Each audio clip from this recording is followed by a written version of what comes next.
Girl freaks out.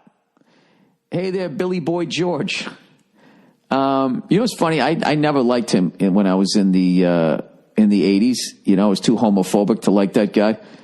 But his fucking drummer's the shit on there. Do you really wanna hurt me? I love the fucking drums on that song. Anyways, not sure if you saw this yet. Some girl freaked out at a yogurt shop in Santa Monica because the couple behind her kissed each other. She starts saying that she was being sexually harassed by them doing so. It gets out of control. The funny thing is that she starts off acting like a hacky liberal, but then ends acting like a hacky conservative as she shifted through stages of emotion. The Phoenix video, tour video looked great. Can't wait for San Jose. I watched some of that. At first, I loved this woman because I hate people who fuck. I hate looking at people making out in public. It's fucking gross. It's fucking gross. Your tongues jam down each other's throats. You know, it's like, I don't want to look at it, especially when I'm around food. I totally get what she's saying, but then she took it too far when she started saying that she was being sexually harassed. What I did love, though, is I love how the extreme close-up when she's yelling into the camera, it reminded me of that movie Misery, you know, where that lady's like, you can't with the cocky doo-doo, whatever the fuck she says. Was there anything more satisfying in a fucking movie when he finally got out of the bed and started slamming that bitch's head against the floor? Just laying there that powerless. Do you know in the book she actually cuts his feet off rather than breaking his goddamn ankles? I got to be honest with you. I really think I could have sweet-talked my way out of that bed. I really would have. I would have acted like I wanted to fuck her. You know? I would have done that, right?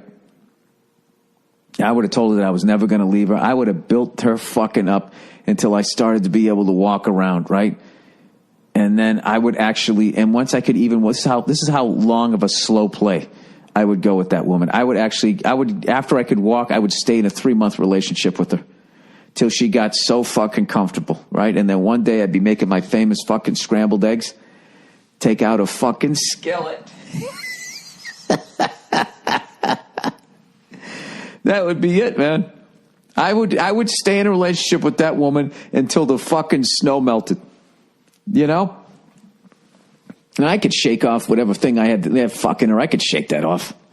I'm German-Irish. I could put that in a box and never think of it again. No pun intended. That's what I would have done. He fucked up. You know what I mean? He actually wrote the real fucking book. I guess that's because I know that she was out of her mind. But I swear to God, I would have told her that I love what she did with her hair. All of that thing. The hardest thing would have been was not laughing the noises that she would have made during intercourse. Intersex.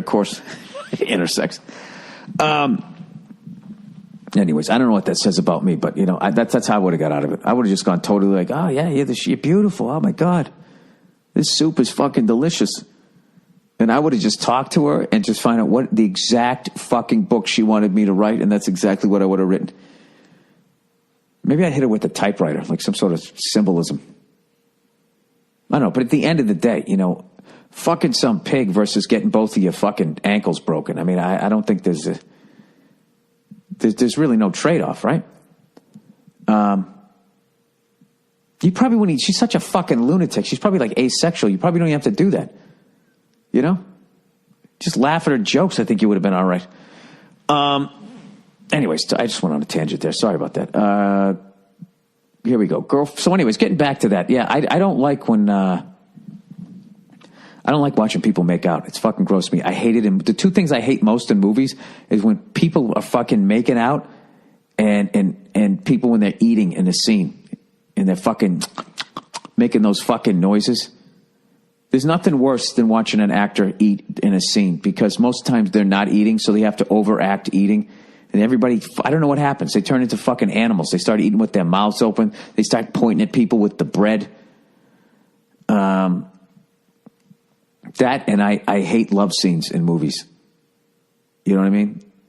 Like when they take it to the point where literally one actor is sucking on the other actor's titties. It's just like, I get it. They're going to have sex. Like, why do you got to take it to this level? Are you making a porno now? If I want to watch a porno, I'll just watch a fucking porno.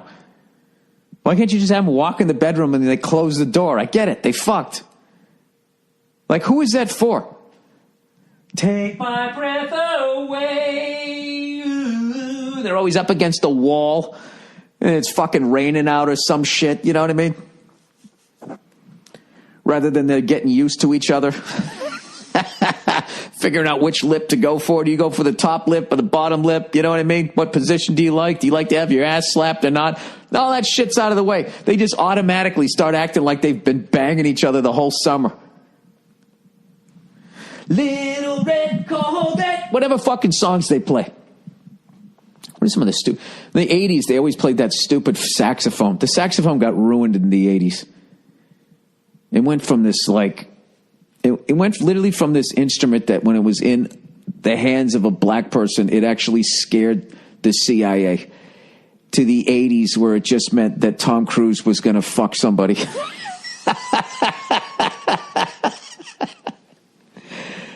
You know, half of those jazz guys in the fucking, from the 40s, 50s, and 60s, they had their fucking phones bugged by the goddamn J. Edgar Hoover and the FBI, and then it just all went to shit in the 70s. It all went to shit in the fucking 70s. You know, they whacked everybody that they needed to whack in the 60s. They figured out how not to lose public support of a war after the debacle of Vietnam. Right? So now they got everybody. Everybody's going, well, I support troops. I support troops. I support troops. I support. Everybody's going to say they support. Who doesn't support the troops? They're on our team. But the brilliance is they've now morphed that into you cannot criticize the war if you do, or anything that the Pentagon is doing, because now you're criticizing some 18-year-old who's over there fighting for your freedom. It's fucking brilliant. And we should have seen this coming with what happened to the saxophone in the 80s.